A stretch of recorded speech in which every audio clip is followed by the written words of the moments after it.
Joseph Smith's authorship of the Book of Mormon can be understood through a comprehensive look at his background, timeline, and literary capabilities. Far from being an uneducated farm boy, Joseph demonstrated an ability to compose eloquent and intelligent letters and sermons, as well as a creative imagination that laid the groundwork for the Book of Mormon, years before its purported divine origin. Today, I'm going to talk about ways that Joseph Smith authored the Book of Mormon. Now, this isn't going to be an exhaustive rundown. Others have gone into quite a bit more detail, and I do plan to go further in later videos. Welcome, friends, enemies, and everyone in between, to my channel, The Masked Mormon. I am, of course, the Masked Mormon. I am a Mormon who used to believe in the truth claims of the Mormon Church. I did it all. I even read the Book of Mormon several times, and despite overwhelming evidence to the contrary, I tried to hold to the possibility that it could be a historical record.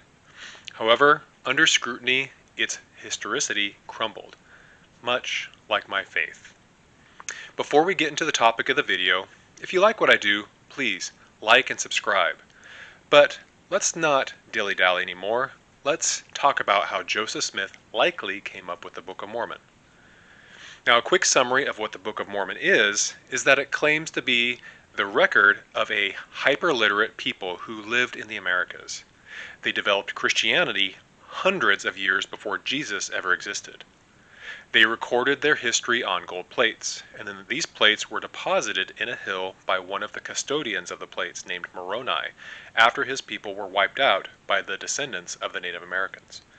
This same custodian, in resurrected form, appeared to Joseph Smith, and by the power of God, he translated the plates into the Book of Mormon.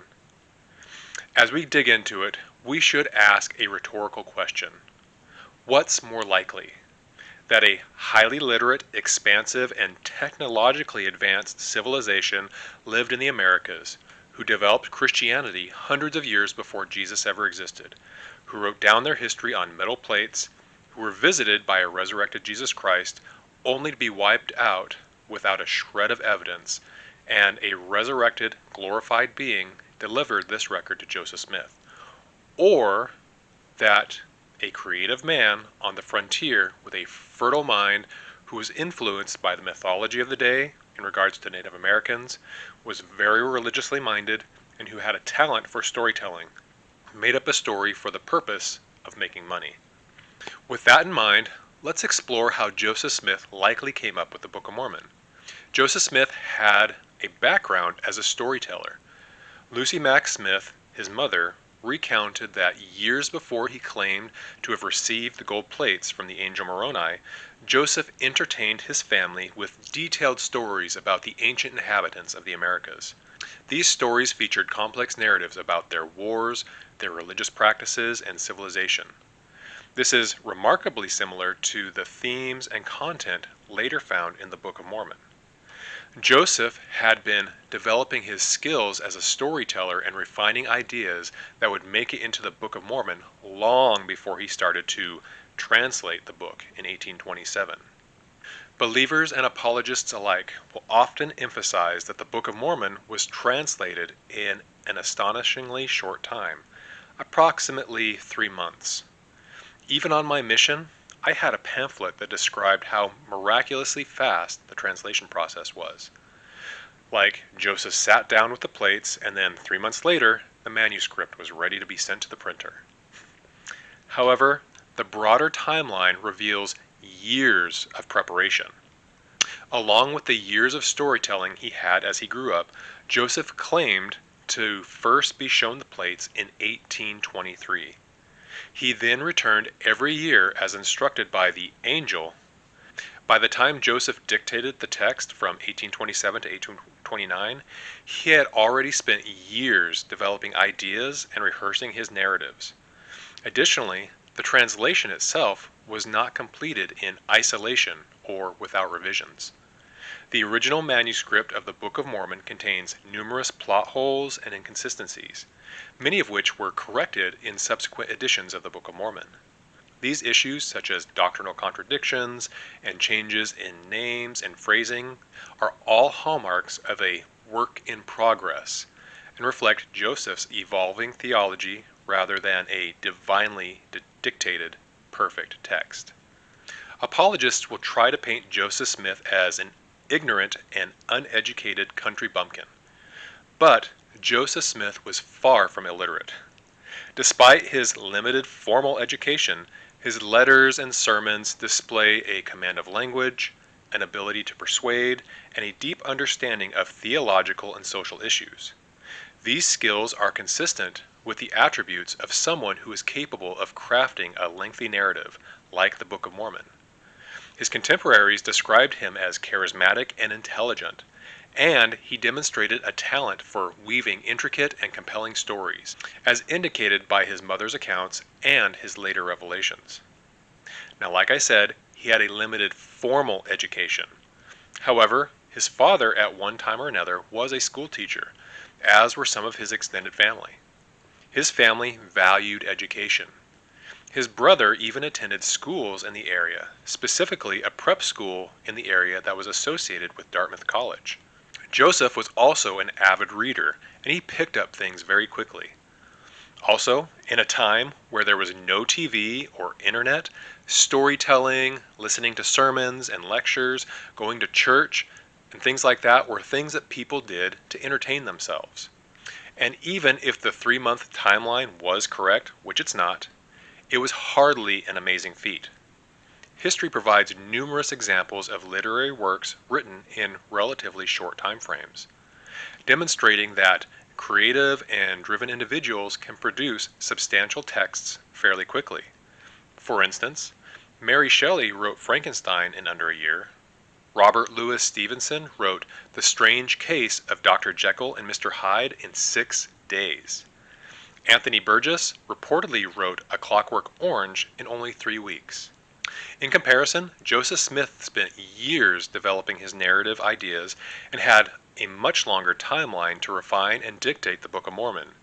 He also brought in inspiration from other contemporary resources, like the Bible or sermons from preachers in the area, themes from popular books at the time, like The Late War or View of the Hebrews and other 19th century texts, and contemporary lore about the origins of the Native Americans. He had both the inspiration and the ability to compose the Book of Mormon. Now, I'm not saying that he copied or plagiarized The Late War or View of the Hebrews like other critics do, but the style and certain story elements were incorporated into the Book of Mormon, and the book is in a similar genre. Add to this the fact that large swaths of the Book of Mormon just wholesale quote from the Bible, then it starts to become more believable that he simply came up with the story himself. As an avid reader, Joseph Smith spent a great deal of time with the Bible, and by his own account, he had been studying the Bible since he was 12. His mother quotes him as saying, quote, "I can take my Bible and go into the woods and learn more in 2 hours than you can learn at meeting in 2 years, if you should go all the time." End quote. Joseph Smith's first wife, Emma, once said that he couldn't write a well-worded letter. However, we know that this is not true, because we have letters that he wrote, even the ones from the early period of time in which he dictated the Book of Mormon, which show him to be an articulate and highly intelligent man.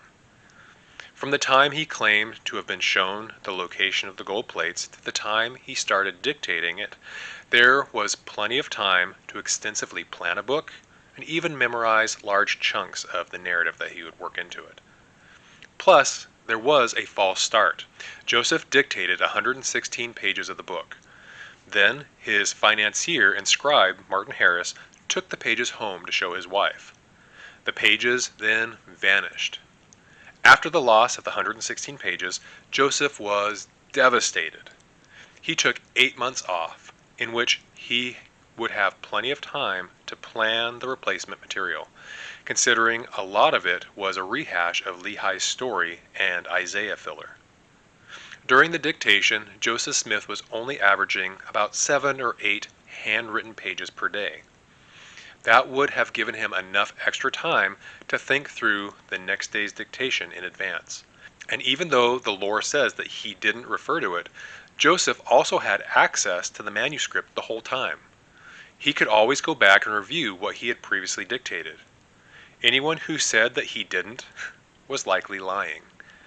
Also, Joseph didn't dictate the Book of Mormon as we have it today. The original manuscript had very little punctuation, was full of run-on sentences, and a lot of bad grammar, and the book was full of doctrinal errors. Joseph was obsessed with the King James Bible, and he studied it a ton, so the language of that Bible eventually became like second nature to him. Mark Twain even points out that Joseph had his pet phrases that he repeats over and over to sprinkle a little King James in when he wants to make sure it sounds official, such as, "and it came to pass." It's clear that he heavily relied on the Bible. The exact method isn't known, but he likely either memorized scriptures, read directly from the Bible on the table, or perhaps used basic notes and scriptural quotes in his hat as he read from it, because he obviously was leaning on the Bible quite a lot. As for the stories he came up with, there was a common mythology being spread at the time called the Mound Builder myth. The idea is that white European migrants discovered great cities and civilizations, often emptied of life by the ravages of disease spread by the colonizers, and saw that the remaining Native Americans, who they saw as savages and not as intelligent beings. So in their racism, the white settlers spread the mythology that there were once white settlers on the continent who built these cities and structures, and that they died off, and the natives took over those locations. The mound builder myth was very common at the time, and the belief that the Native Americans were descendants of some lost tribes of Israel were also commonly held.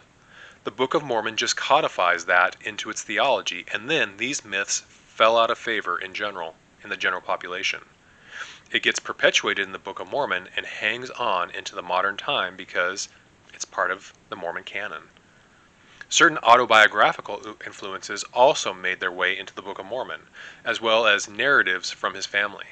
For instance, his father once recounted the story of a dream he once had about a tree that bore white fruit that he shared with his family.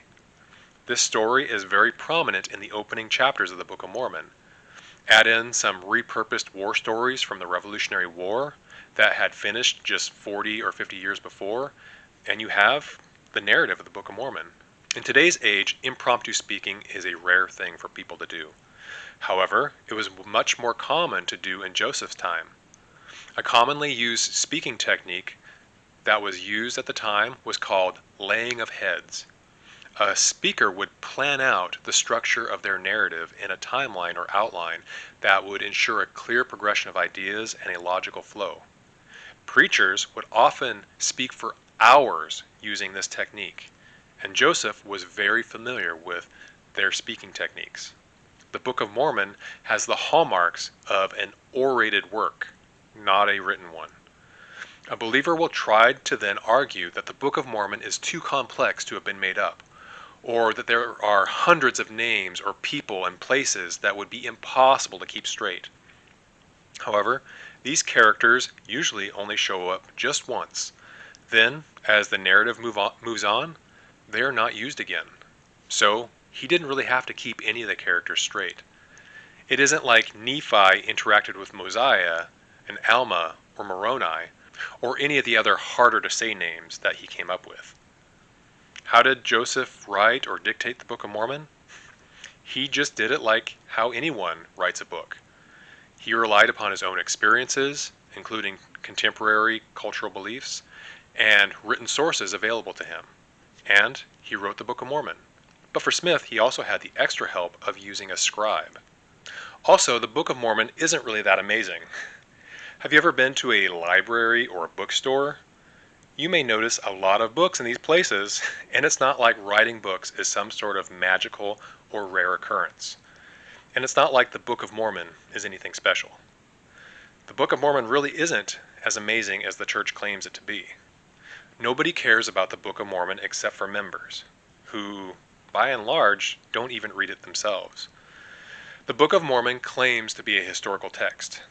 However, There's not one shred of physical evidence to back up its claims. There are several things that you would expect to see if the book were actually historically factual, but you see none of it. And any of the so-called physical evidences that believers try to put forth don't really hold up to scrutiny. Perhaps it would be amazing if the historical record supported it, but it just doesn't. Faith is supposed to be a belief in things that are unseen but that are true. It's not supposed to be belief in spite of evidence. But believing Mormons will bend themselves into intellectual pretzels to try to defend the book's claims. I didn't even go into what church apologists claim as evidences for the Book of Mormon. I'll do that in later videos. But they use adjectives like echoes and whispers. Actual evidence would shout. But what are your thoughts? How do you think Joseph came up with the Book of Mormon? Let me know down in the comments. And if there's anything you would like me to cover in a future video, leave it in the comments as well. And if you like what I do, please press the like button and subscribe, and I'll see you in the next video.